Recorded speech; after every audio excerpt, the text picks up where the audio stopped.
Assalamualaikum warahmatullahi wabarakatuh. Perkenalkan, nama saya Muhammad Andri Ramadan Arifin dengan NPM 2110056 dari kelas 2D reguler Banjarbaru. Ya, di sini saya ingin mempresentasikan materi tentang GPRS. Kita mulai dengan latar belakang terlebih dahulu.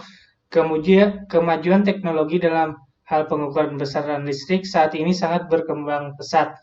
Jika kita pengguna internet, dan sepertinya tiada hari tanpa berinternet ria untuk mengecek email, browsing website, chatting, mencari literatur laporan atau skripsi, download, dan lain sebagainya. Mungkin yang kita lakukan selama ini adalah pergi ke warnet, namun hobi tersebut untuk sementara tidak dapat dilakukan karena kita mengadakan perjalanan keluar kota. Pada saat itu yang dibutuhkan adalah teknologi GPRS yang memungkinkan kita untuk dapat berinternet dimanapun berada selama sinyal GPRS tersebut ada. Teknologi telah cukup lama ditawarkan oleh operator GSM dari handphone itu sendiri.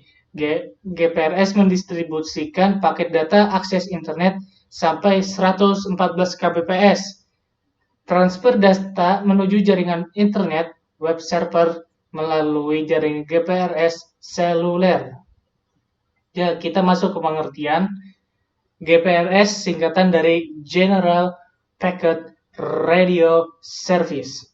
GPRS adalah suatu teknologi yang memungkinkan pengiriman dan penerima data lebih cepat jika dibandingkan dengan pengguna teknologi Circuit Switch Data atau CSD, sering disebut pula dengan teknologi 2.5G. GPRS merupakan sistem transmisi berbasis paket untuk GSM yang menggunakan prinsip tunneling. Ia menawarkan laju data yang lebih tinggi. Laju datanya secara kasar sampai 160 kbps dibandingkan dengan 9,6 kbps yang dapat disediakan oleh rangkaian tersekelar GSM. Ya, kita masuk ke sejarah. Kemunculan GPRS didahului dengan penemuan telepon genggam generasi 1G dan 2G yang kemudian mencetuskan ide akan menemukan GPRS. Penemuan GPRS terus berkembang hingga kemunculan generasi 3G, 3.5G, dan 4G. Perkembangan teknologi komunikasi ini disebabkan oleh keinginan untuk selalu memperbaiki kinerja, kemampuan, dan efisiensi dari teknologi generasi sebelumnya. Generasi 3.5G merupakan pengembangan dari 3G yang memungkinkan pengiriman data lebih cepat. Pada 3G, kecepatan transmisi maksimal 384 kbps, sementara pada 3.5G, kecepatan transmisi maksimal mencapai 3,6 mbps.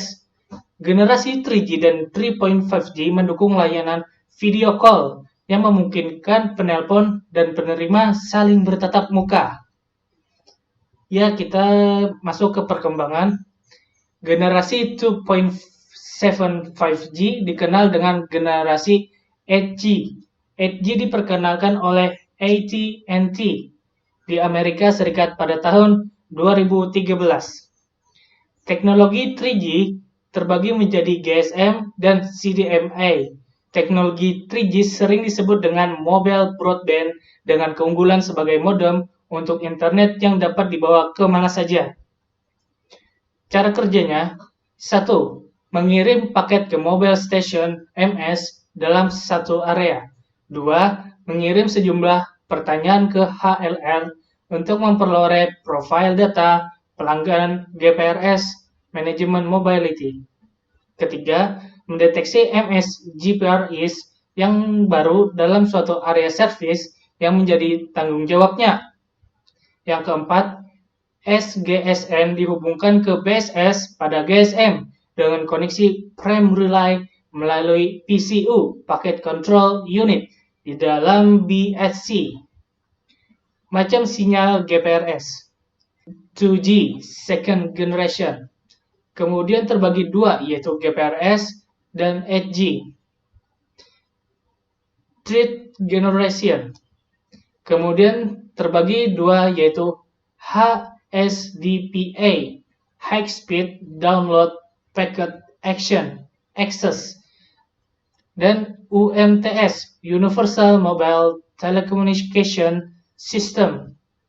Kesimpulannya, kemunculan GPRS didahului dengan penemuan telepon genggam generasi 1G dan 2G, yang kemudian mencetuskan ide akan penemuan GPRS. Penemuan GPRS terus berkembang hingga muncul generasi 3G, 3.5G, dan 4G.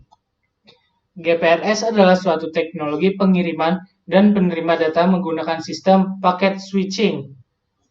Ya, sekian itu tentang penjelasan dan